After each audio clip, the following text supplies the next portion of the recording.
नमस्कार, मैं शैली जोशी। अगर पति हो हिंसक तो क्या जरूरी है, शादी बचाना या खुद को बचाना? यह सवाल बहुत अजीब है, लेकिन यकीन मानिए बहुत महत्वपूर्ण भी है। अक्सर हमारे समाज में बेटी को शादी बचाने की नसीहत दी जाती है, पर किस कीमत पर? आत्मसम्मान को दांव पर लगाकर बचाई गई शादी क्या वाकई शादी होती है, या फिर खुद टूटकर रिश्ता जोड़े रखना समझदारी है? चलिए एक बार जानते हैं कि महिलाओं को रोजमर्रा की जिंदगी में किन किन समस्याओं का सामना करना पड़ता है। बेवजह का गुस्सा। पति और पत्नी के बीच में छोटी मोटी नोकझोंक चलती रहती है, लेकिन कई बार पत्नी को समझ ही नहीं आता कि उनके पति को गुस्सा क्यों आता है।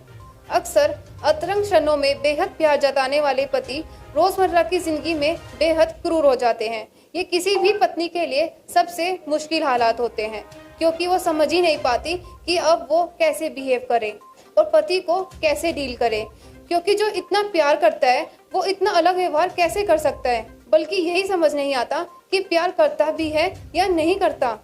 अपमान करना। कई बार तो कई पति ऐसे व्यवहार करते हैं जैसे उन्हें पत्नी का अपमान करके संतुष्टि मिल रही हो, खासकर अपने परिवार के सामने तो वो पत्नी को किसी गिनती में ही नहीं रखते। भले ही अकेले में अपने बेडरूम में वे ये कहें कि मैं तुम्हें बहुत चाहता हूँ, पर ये बात उनके व्यवहार में नजर ही नहीं आती।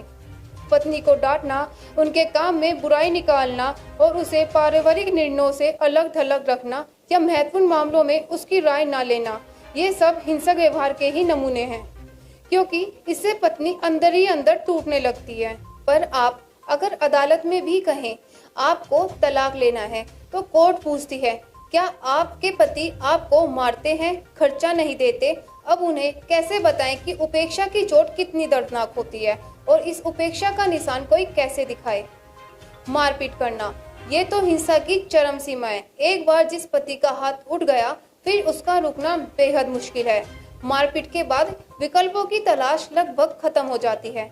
कई बार ऐसा होता है कि हिंसा करने के बाद पति बेहद अफसोस जाहिर करते हैं, यहाँ तक कि रोते भी हैं। उनसे गलती हो गई, पर अगली बार फिर वही बात होती है, क्योंकि ये एक मानसिक रोग या नशे की आदत जैसा हो जाता है। इतना कुछ होने के बाद भी महिलाओं को नसीहत दी जाती है कि वे रिश्ता बचाने को प्राथमिकता दें। ये सब तो होता रहता है, पति है इतना तो कर ही सकता है। अगर आपके साथ भी ये होता तो आपको इन बातों में आकर फैसला करने से पहले खुद के बारे में जरूर सोचना चाहिए।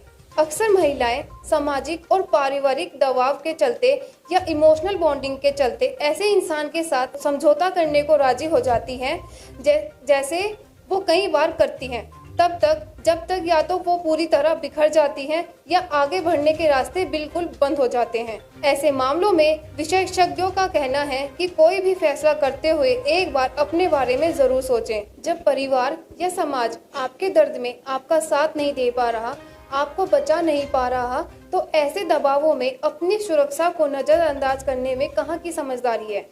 याद रखिए, आप दृढ़ता नहीं दिखाएंगे तो यातना का सिलसिला बंद नहीं होगा। अक्सर औरतें दलील देती हैं कि वो जब तक इन हालात को समझती हैं तब तक वे प्रेग्नेंट हो चुकी होती हैं और अब बच्चे के जन्म के बाद वो अपने बच्चे को पिता के प्यार से वंचित करने का अपराध नहीं कर सकती।